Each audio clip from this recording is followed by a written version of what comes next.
হরে কৃষ্ণ। সরবপাঠ চ্যানেলে সবাইকে স্বাগত। সমস্ত চাকরিপ্রার্থী ছাত্রছাত্রীদের জন্য আজকে আমি দক্ষিণ চব্বিশ পরগনা জেলার প্রশ্নোত্তর নিয়ে আলোচনা করব। চলো শুরু করা যাক। দক্ষিণ চব্বিশ পরগনা জেলা। দক্ষিণ চব্বিশ পরগনা জেলার আয়তন কত? ৯,৯৬০ বর্গ কিমি। দক্ষিণ চব্বিশ পরগনা জেলার সীমানা উল্লেখ করো। উত্তরে কলকাতা, উত্তর চব্বিশ পরগনা, পূর্বে বাংলাদেশ, পশ্চিমে হুগলি নদী, দক্ষিণে বঙ্গোপসাগর। দক্ষিণ চব্বিশ পরগনা জেলার প্রতি বর্গ কিমিতে কত জন রয়েছে? ৬৯৪ জন। দক্ষিণ চব্বিশ পরগনা জেলার গ্রাম পঞ্চায়েতের সংখ্যা কটি? ৩১২টি। দক্ষিণ চব্বিশ পরগনা জেলার পঞ্চায়েত সমিতির সংখ্যা কটি? ২৯টি। দক্ষিণ চব্বিশ পরগনা জেলার পুরসভা কটি? ৭টি। দক্ষিণ চব্বিশ পরগনা জেলার থানার সংখ্যা কটি? ৩১টি। দক্ষিণ চব্বিশ পরগনা জেলার মহকুমা কটি? 5টি। দক্ষিণ চব্বিশ পরগনা জেলার বনভূমির বৈশিষ্ট্য কী? এই জেলায় লবণাক্ত জলের বনভূমি বা ম্যানগ্রোভ ফরেস্ট রয়েছে। দক্ষিণ চব্বিশ পরগনা জেলার কোন ধরনের নদী সর্বাধিক রয়েছে? জোয়ারের জলে পুষ্ট নদী।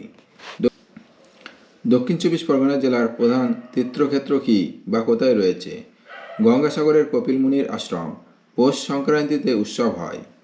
দক্ষিণ চব্বিশ পরগনা জেলার কোথায় কুমির প্রকল্প রয়েছে?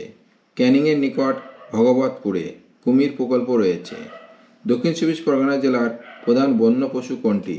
বাঘ। দক্ষিণ চব্বিশ পরগনা জেলার কয়েকটি নদীর নাম লেখো। মাতলা, বিদ্যাধরী, সপ্তমুখী, গোসাবা, হাড়িভাঙ্গা, কালিন্দী, রায়মঙ্গল প্রভৃতি।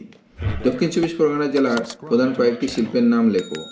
রেডিমেড বস্ত্র, সোলার কাজ, চর্মশিল্প, বাসন তৈরির কারখানা, পালকের সামগ্রী ও বিস্কুটের কারখানা।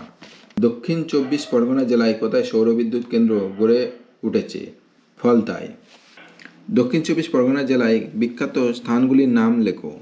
ডায়মন্ড হারবারের পোতাশ্রয়, বকখালি, গঙ্গাসাগরের কপিল মুনির আশ্রম, বজবজের তৈলাধার, ময়দার কালীবাড়ি, সুন্দরবনের সজনেখালি অভয়ারণ্য, ঘুটিয়ারি শরীফ ও ফলতার মুক্ত বাণিজ্য অঞ্চল।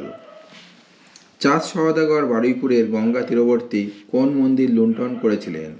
গঙ্গা তীরবর্তী মনসা মন্দির। চৈতন্যদেব বারুইপুরের কাছে কার আতিথ্য গ্রহণ করেছিলেন? অনন্ত পণ্ডিতের আতিথ্য। ডায়মন্ড হারবার মহকুমার মথুরাপুর থানা অঞ্চলে কোন বন্দর ছিল? ছত্রভোগ বন্দর।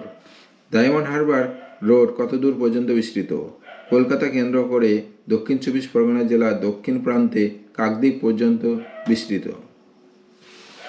তো বন্ধুরা, আমার এই ভিডিওটি যদি অবশ্যই ভালো লাগে তাহলে লাইক, কমেন্ট এবং শেয়ার করে আমার সঙ্গে থাকবে। ধন্যবাদ।